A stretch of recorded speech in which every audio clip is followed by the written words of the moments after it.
Mga tol, gaano kasikat ba si Diwata? Ayun dito kasi yung iba hindi lang to mga taga Metro Manila eh. Ayan, ito. Ayan mga vlogger oh. Mga vlogger. Yes sila. Nagba-vlog sila. Kuya daw, paabanti daw. So mag-video na lang tayo.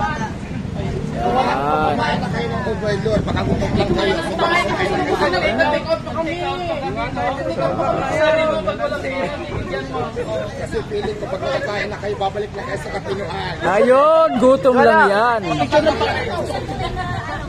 Ayan si Diwata. Diwata! Ayan mga idol. Ayan.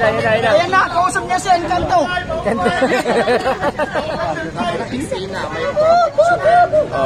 Diwata, papicture naman to. Alright. Vlogger na mga yan. Mga vlogger na yung mga yan eh. Vlogger na mga yan. Hindi vlogger. Hindi kami vlogger. Ayun, kausap niya ngayon si Encanto. Matututo kami mag-vlog. Mga idol, pasya na mga idol. Shout out sa 50 million viewers. Diyos ko!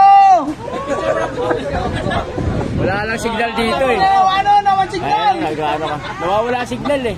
Ayun na si Idol Diwata. Ayun na, hindi na makangiti si madam. Napagod na. Mga vlogger, ako lang yung vlogger dito. Hindi ka vlogger. Ang tawag sa'yo. Balik ka sa taping yan. Shout out sa 50 million viewers. Wala bang basher dyan? Wala mga basher dyan? Basher? Wala mga basher dyan? Hindi naman kayo nga sa Idol oh. Oy! Yangat ko si Idol, hindi na makahinga. Vlogger lang yan. Wow. Baka siya mamaya yan. Yun o. Ngayon lang, para makita, yun o. Ito yung nasa likod na. Grabe. Ito yung manager nila. Napakaganda oh.